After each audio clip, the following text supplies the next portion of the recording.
presente video pues es para hacer la explicación de la actividad que se les ha enviado a casa a los estudiantes de noveno año de básica, actividad que va a ser válida como tarea, pero también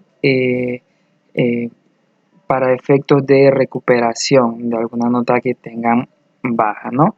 Entonces aquí muestro la imagen de la hojita o el documento que yo les he enviado con el enunciado.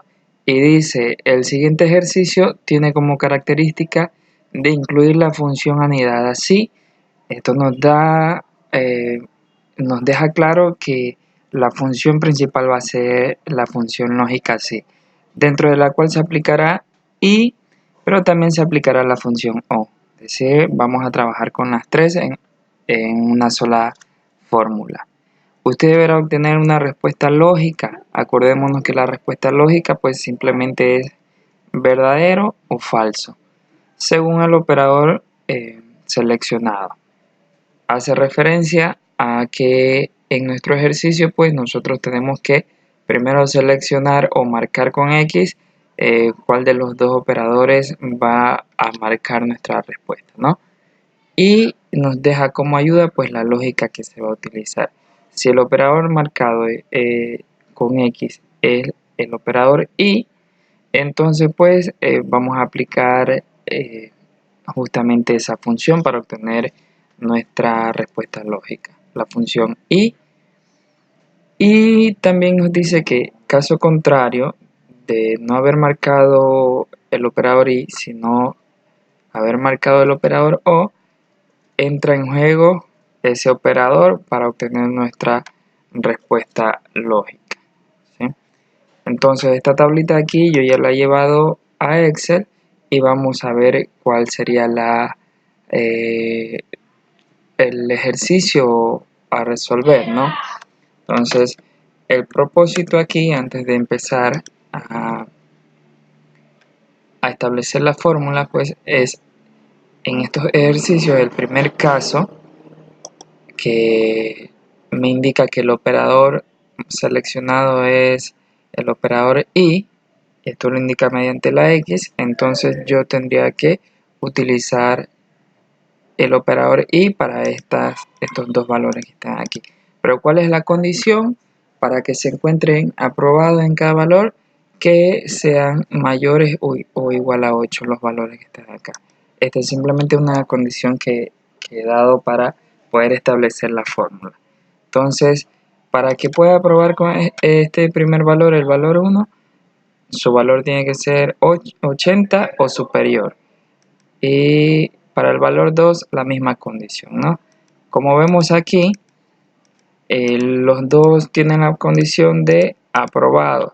Pero en este caso estoy trabajando con el operador y, entonces quiere decir que tanto este y el de acá tienen que estar aprobados para que la respuesta sea verdadera. Si uno de los dos fallara, por ejemplo, vamos a decir que aquí hubiese sido 70, entonces el operador y entraría en juego diciéndome que esto va a ser falso, puesto que solamente una de los dos valores cumple la condición. Y acordémonos que el operador y me condiciona que todos los valores deben de estar aprobados, ¿no?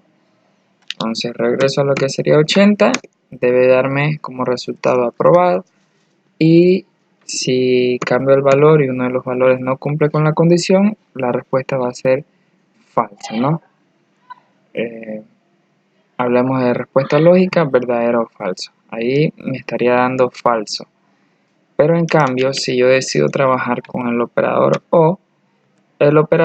o basta con que uno de los dos cumpla con la condición de ser verdadero, es decir, uno de los dos si aprueba, entonces la respuesta va a ser verdadero.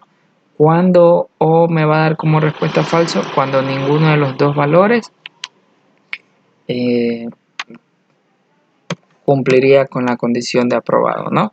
En este caso ninguno de los dos es 80 o superior a 80, entonces aquí me va a dar como respuesta lógica falso, ¿sí? Para que que declaro cómo debe trabajar nuestro sistema. Pero todo esto en una sola lógica, en una sola fórmula. Los demás ejercicios pues están como, por los demás casos están como para complementar y para verificar, podríamos decir. Pero la fórmula la vamos a establecer una sola vez. Empezamos de esta forma. Yo voy a decirle mediante el igual que vamos a llamar a la función sí, que va a ser nuestra función principal. Me voy a dirigir acá a la barra de fórmulas para ir cambiando algunos valores. Acordémonos de que la función sí me permite establecer una prueba lógica. Mediante esa prueba lógica, si se cumpliera, pues yo voy a tener un resultado que puedo establecer en caso de que sea verdad y un resultado en caso de que sea falso, ¿no? Allí terminaría la función sí y yo tendría simplemente que cerrarla. Pero en este caso, como voy a hacer un sí anidado, pues en vez de terminar en falso, yo tendría que seguir trabajando con otro sí. Pero lo vamos a ver el por qué. Entonces, la primera prueba lógica, lo primero que yo voy a preguntar es si es que el operador que voy a utilizar es el operador y cómo lo hago, dónde enmarco esto. Pues le pregunto si en C7 es igual a X, entonces va a pasar algo por verdadero. Caso contrario, pasa algo por falso. ¿Y qué es lo que quiero que pase por falso? Si el operador no es,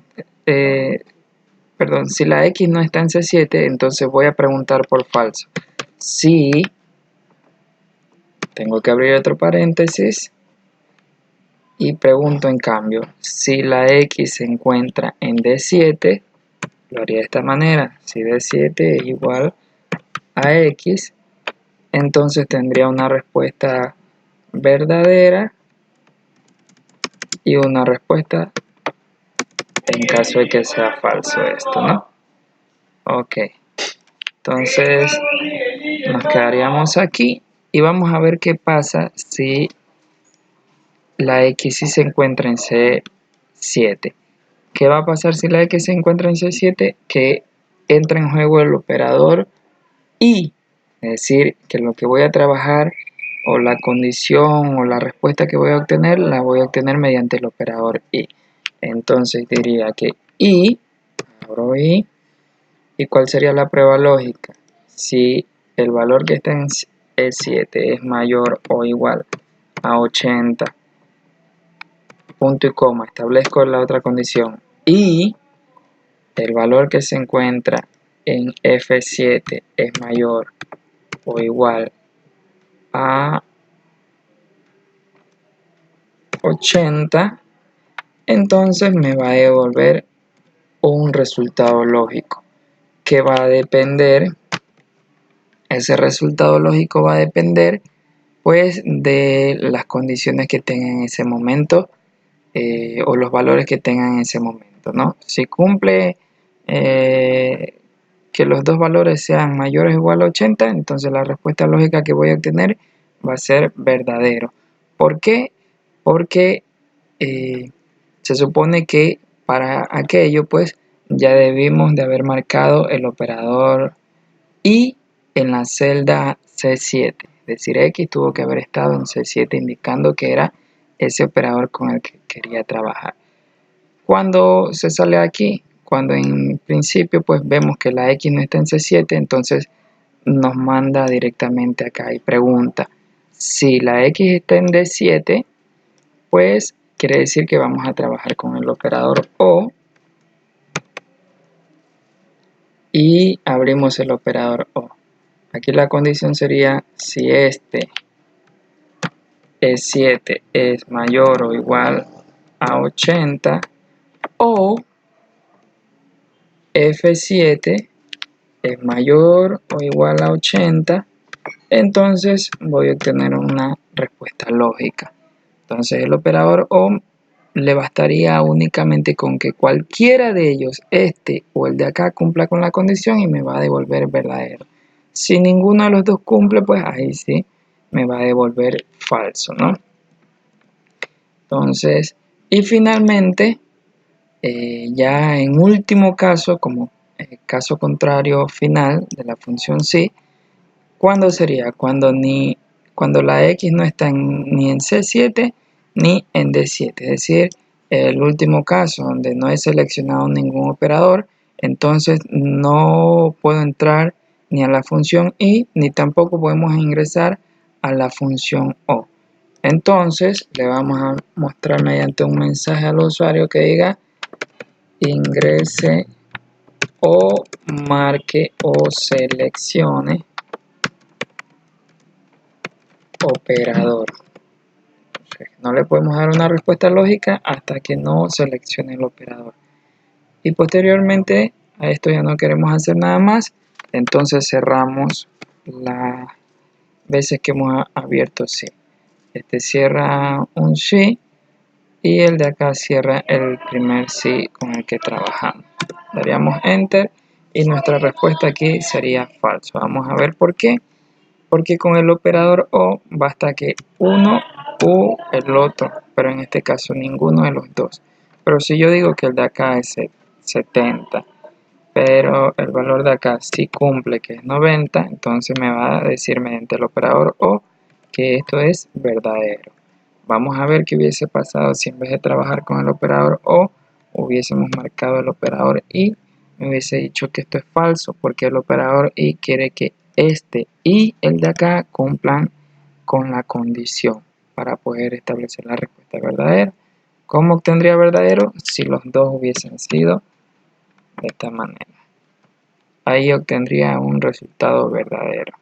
La misma lógica se aplica para todos los casos, pero obviamente Excel me da esta ventaja de aplicar el controlador de octo relleno y voy a obtener la respuesta automática.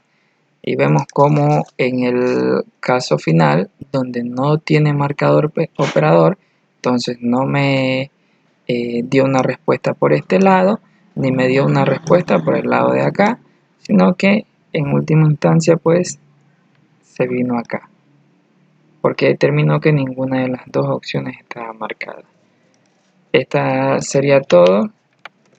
En la hojita que te he dado pues indico cuál es mi correo, a dónde tienes que hacerme llegar este ejercicio. Este ejercicio es un poquito más complejo de los que vimos en clase, pero sin lugar a duda pues te va a servir mucho a desarrollar las destrezas lógicas, las destrezas mentales. De eso se trata, más de trabajar en la herramienta de Excel en sí, pues es ayudarte a mejorar tus destrezas o tus habilidades mentales de análisis. Esto sería todo en la explicación.